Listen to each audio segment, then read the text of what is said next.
Patrimoine et culture du judaïsme, une émission présentée par Emmanuel Attias. Bien que ses écrits soient vagues, certains lui attribuent la prédiction de l'accession au pouvoir des socialistes en France en 1981, des attentats du 11 septembre ou encore de la crise sanitaire de 2020.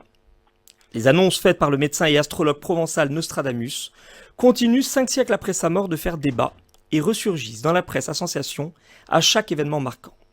À l'occasion de la reparution de son livre Nostradamus, paru aux éditions Alpha, nous avons souhaité interroger dans l'émission Patrimoine et culture du judaïsme le spécialiste du célèbre devin, prophète, on verra, Michel Verger-Franceschi. Bonjour Michel, vous êtes avec nous ? Bonjour, oui, je suis avec vous, avec plaisir. Eh bien très bien, alors on va vous présenter un petit peu pour nos auditeurs. Vous êtes un historien reconnu de la marine française à l'époque moderne, ainsi qu'un éminent spécialiste de la Corse. Vous avez notamment dirigé le dictionnaire d'histoire maritime en 2002 et publié un grand nombre de biographies. On citera, parmi d'autres, vos écrits dédiés à Colbert, Pascal Paoli, François Ier ou encore Napoléon. Mais aujourd'hui, le professeur des universités que vous êtes avait accepté de nous présenter un personnage haut en couleur, aux multiples facettes, Nostradamus. Alors pour commencer, clarifions de suite. Devin ou pas devin ? Telle est la question. Alors Nostradamus, moi j'aime beaucoup toujours m'attacher à l'homme, à la biographie, le pourquoi. Pourquoi on devient ce que quelqu'un devient, que ce soit Colbert, Ninon de l'Enclos ou Henri le Navigateur. Et Nostradamus, donc, n'a jamais pris le nom de devin parce qu'il savait très bien que l'art divinatoire l'aurait conduit au bûcher. Donc, ce n'est pas un hasard si son livre est intitulé Prophétie, parce que prophétie, c'est le Christ, c'est Moïse, c'est Mahomet, donc il insiste toujours beaucoup pour dire qu'il est inspiré par les voix de Dieu. Et il refuse absolument le terme de devin. Effectivement, donc ça c'est ce que vous expliquez dans votre livre. Il y a en ce XVIe siècle un problème avec certains intitulés. Certains lui prêtent des prédictions. Lui se dit plutôt astrologue. À un moment, il sous-entend même vraisemblablement qu'il est inspiré par Dieu. Et donc on pourrait suggérer peut-être le mot prophète à la place ? Oui, alors c'est un prophète, mais si on veut, parce que je ne pense pas qu'il se soit pris au sérieux. Moi, ce qui m'a le plus surpris au départ dans sa vie, c'est que lorsqu'il naît en 1503, donc au début de ces années 1500, il sait le jour, le mois et l'année de sa naissance. Or, nous sommes sous le règne de Louis XII, et ensuite sous François Ier. Personne ne connaît le jour et le mois de sa naissance, ça ne sert à rien, même l'année. On savait, parce que la mère vous le disait, qu'on était né pour la Saint-Michel, qu'on était né pour la Toussaint, qu'on était né la semaine avant Pâques, par exemple, comme Pascal Paoli, c'est pour ça qu'il s'appelle Pascal. Mais aujourd'hui, on a besoin de notre date de naissance pour passer son permis de conduire, pour prendre sa retraite ou avoir une carte d'identité. Mais l'homme d'Ancien Régime, jusqu'aux années 1830, il ignore le jour, le mois et l'année. Donc, s'il le sait, c'est qu'il appartient à une famille particulière, puisqu'il n'y avait que certains personnages, les souverains, les fils des rois, qui savaient effectivement leur jour, mois et année, tout simplement parce que des astrologues regardaient s'ils étaient nés un jour faste et quel était leur avenir. Donc, c'est que Nostradamus appartenait, dès la naissance, à une famille d'astrologues. Et effectivement, j'adore faire de la généalogie, et donc il est fils de notaire, il est petit-fils de 2 médecins juifs qui sont célèbres, puisque ce sont les médecins du roi René, qui est l'avant-dernier comte de Provence, qui était un État indépendant, et il a connu ses arrière-grands-pères, dont un arrière-grand-père médecin qui lui a enseigné l'art du ciel, l'art des étoiles. Et donc, tout jeune, il a baigné dans ce milieu, dans une maison qui n'avait pas de toiture, d'ailleurs, à Saint-Rémy de Provence, qui était la maison de cet arrière-grand-père, parce qu'il n'avait pas de toiture, tout simplement parce que ce vieillard qui est mort à 95 ans, à peu près en même temps que son épouse, d'ailleurs, eh bien, regardait le ciel et lui a appris l'astrologie. Donc, alors oui, ça effectivement, n'est pas vraiment un prophète, mais c'est un astrologue. astrologue. Une maison que l'on peut toujours voir, hein, enfin du moins qui est présentée comme étant celle de Nostradamus à Saint-Rémy-de-Provence. Il y a une plaque dessus, et qui est cette maison familiale donc de plusieurs ancêtres, comme vous le dites, qui sont des juifs. Hein, vous avez retrouvé d'ailleurs leur nom, les fameux Cresques, donc un nom typiquement judéo-provençal, hein, un nom typique du sud de la France, et qui rappelle que Nostradamus a baigné dans un environnement juif, bien que baptisé, bien que fils de converti et petit-fils de converti.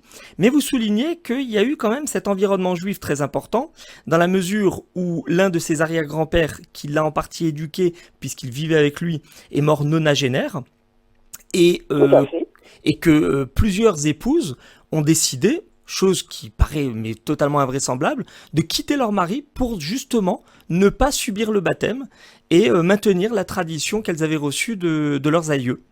Alors, est-ce que vous pensez que ce judaïsme dans lequel a baigné Nostradamus a pu influencer ces textes, ces pensées? Bien sûr. Nostradamus appartient à une famille de 20 enfants. Et donc, à l'époque, évidemment, les vieillards restaient chez eux jusqu'à leur mort. Et donc, quand on a 20 enfants, eh bien, les parents mettent les aînés très souvent chez les grands-parents, voire, ce qui est rarissime, chez les arrière-grands-parents. Et donc, Nostradamus étant un des aînés, a eu la chance de vivre auprès de cet arrière-grand-père qui lui a appris et qui lui a transmis sûrement des vieux grimoires, puisque Nostradamus, à la fin de sa vie, écrira à son fils César, qui sera consul de Salon de Provence, c'est-à-dire l'équivalent de maire, eh bien, écrit à son fils qu'il a brûlé toutes les archives de la famille. Donc, il y a des archives familiales, et la grosse trouvaille du livre, c'est de trouver le nom de famille, le nom patronymique, parce que Nostradamus, évidemment, c'est un surnom. C'est un surnom que son père, Nostradame, et que son grand-père, Pierre de Nostradame, ont eu avant lui. C'est pas lui qui a choisi ce surnom de Nostradamus. Le grand-père s'appelait Cresque. Or, j'ai fait, il y a une trentaine d'années, en 1994, un bouquin sur Henri Navigateur.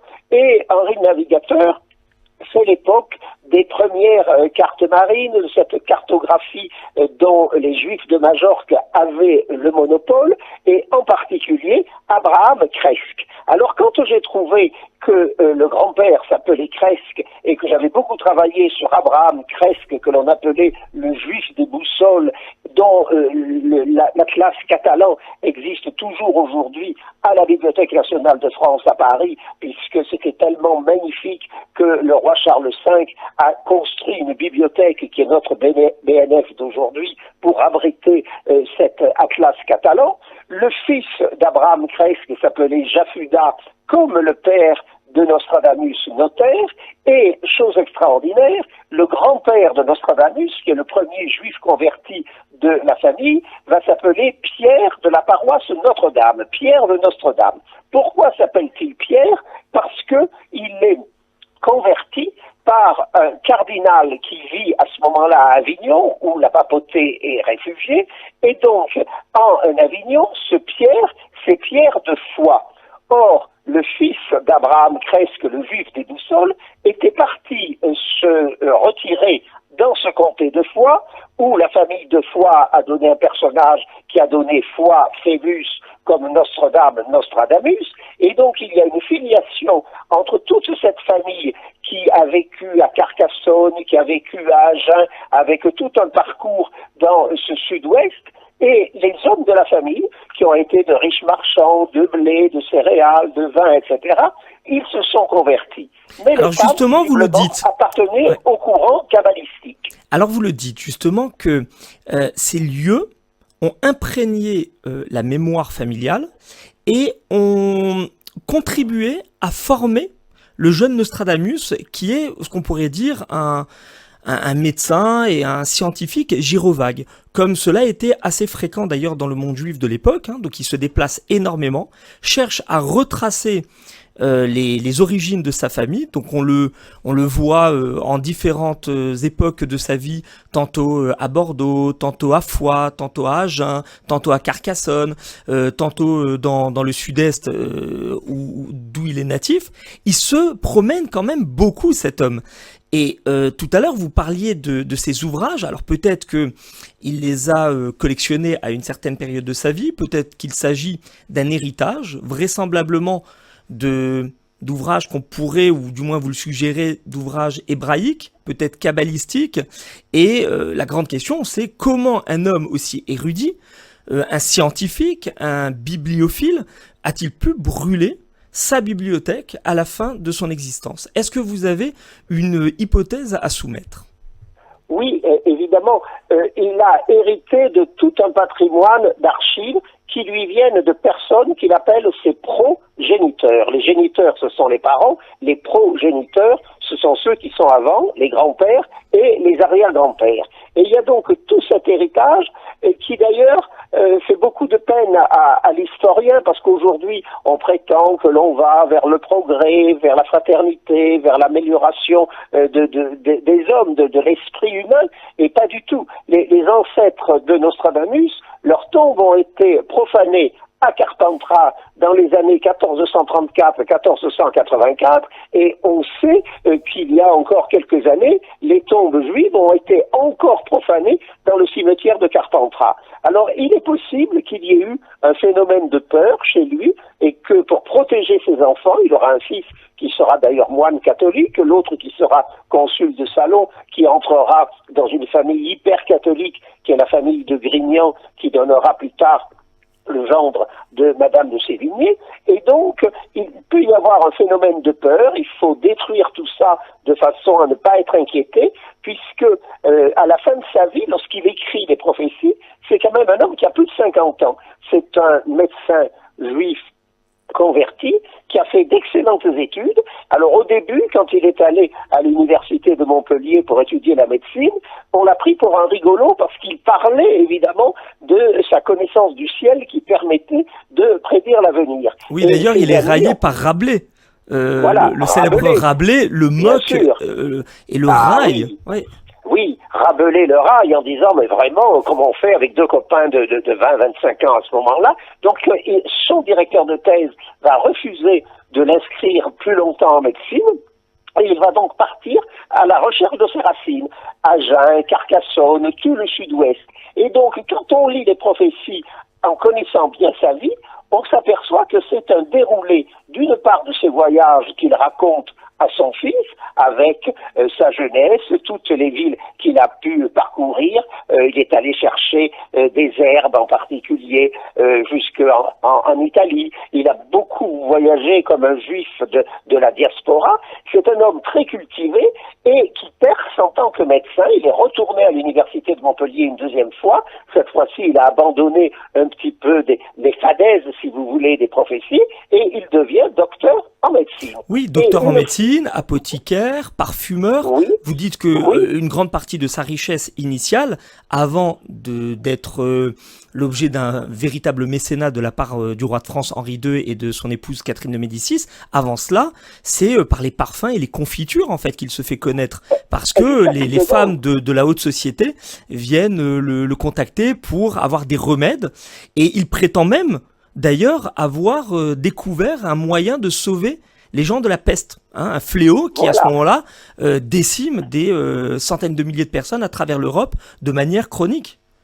Bien sûr. Alors, lorsqu'il a 40 ans, il s'affirme dans les années 1544, 45, 47 en soignant les pestiférés. Et il soigne les pestiférés, il donne une recette d'ailleurs à partir de pétales de rose qu'il faut cueillir avant la rosée pour qu'il n'y ait pas d'eau sur les pétales. Bon, et ceci fait de lui un médecin qui est réputé et qui est demandé par la municipalité d'Aix-en-Provence, puis par la municipalité de Marseille et enfin par la municipalité de Lyon. Et donc Donc il est engagé, il est très bien rémunéré. En 47, il est veuf puisque sa première épouse et ses 2 enfants sont morts à l'époque où il était jeune médecin à Agen.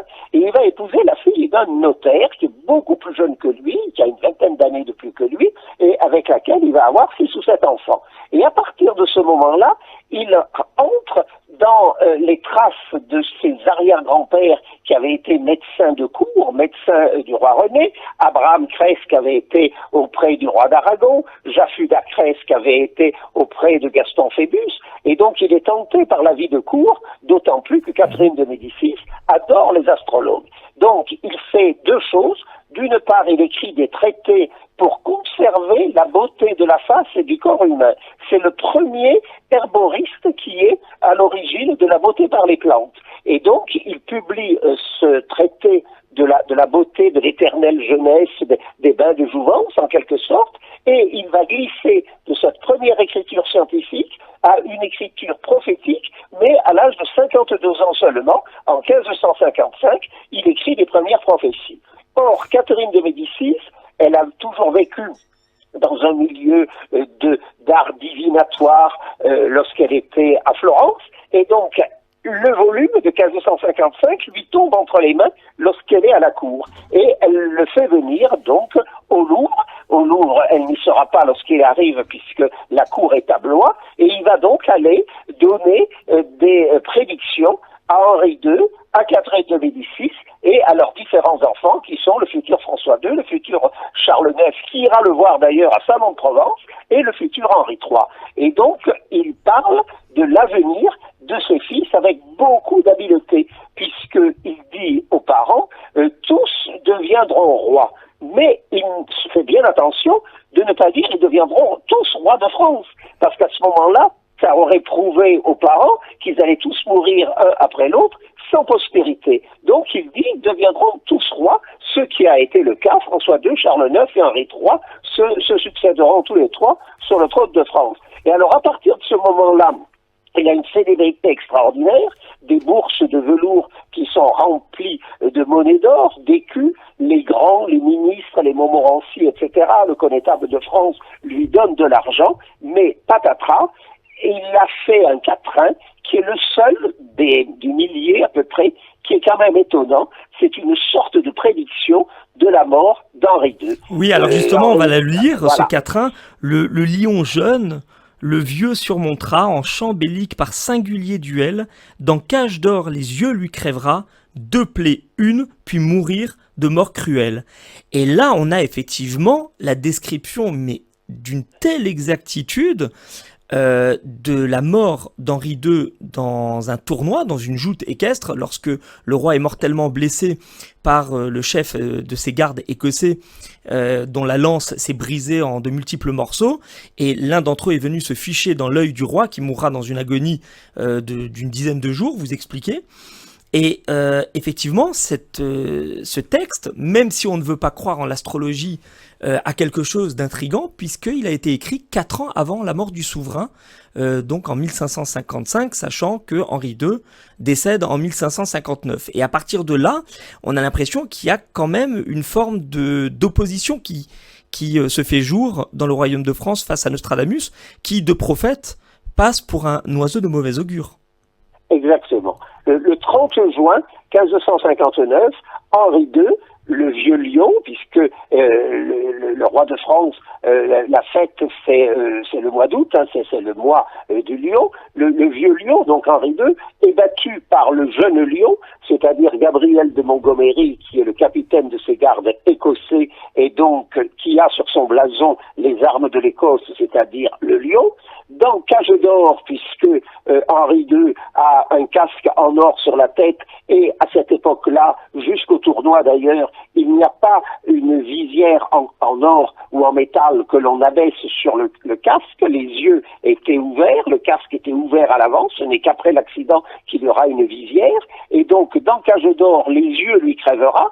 En effet, Montgomery enfonce sa lance visiblement par accident dans un œil du roi. Le sourcil de l'autre œil est arraché. Et donc, le roi va agoniser pendant une dizaine de jours jusqu'au 10 juillet dans des souffrances absolument terribles, et Ambroise Paré va faire venir 3 condamnés à mort les uns après les autres, dans lesquels on va enfoncer une lance dans l'œil pour voir comment la retirer. Le premier meurt, le deuxième meurt. Quand il arrive à enlever le morceau de bois de l'œil du troisième condamné, eh bien c'est trop tard. Le roi est en train d'agoniser. Il l'a soigné comme il l'a pu avec du blanc d'œuf sur les yeux. Chose intéressante, le sourcil a cicatrisé. Quand vous trouvez ce quatrain sur Wikipédia à l'heure actuelle, vous voyez 2 clapes puis une.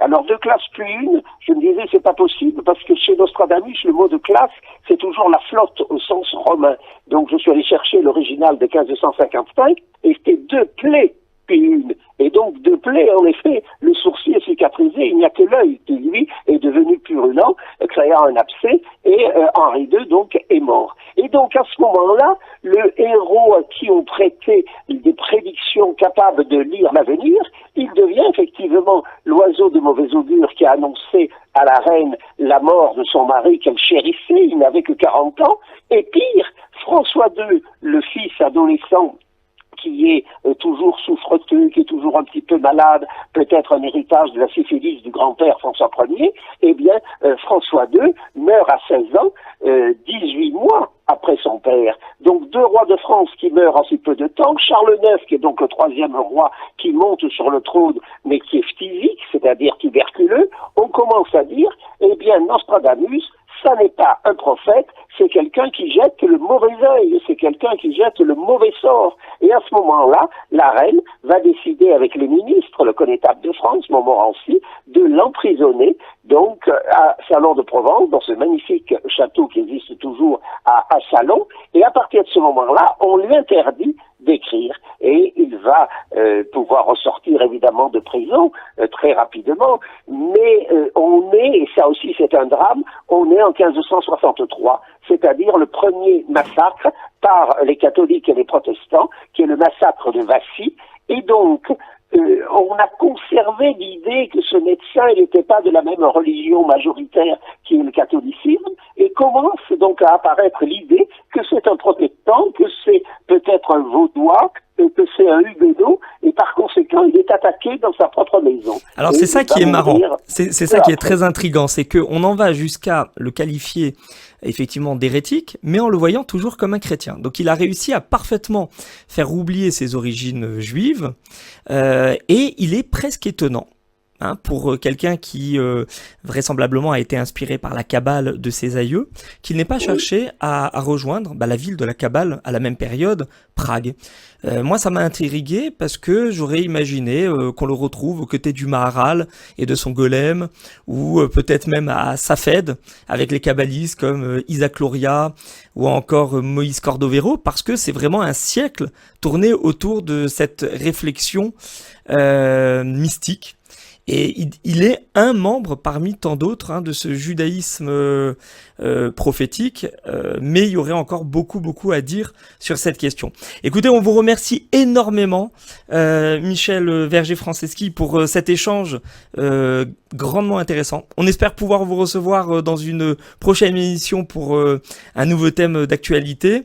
D'ici là, nos auditeurs pourront retrouver cette chronique sur la chaîne de Patrimoine et Culture du Judaïsme très prochainement, et également en podcast sur le site de la radio juive de Marseille, RJM. On vous remercie, Michel, et on vous dit à très bientôt.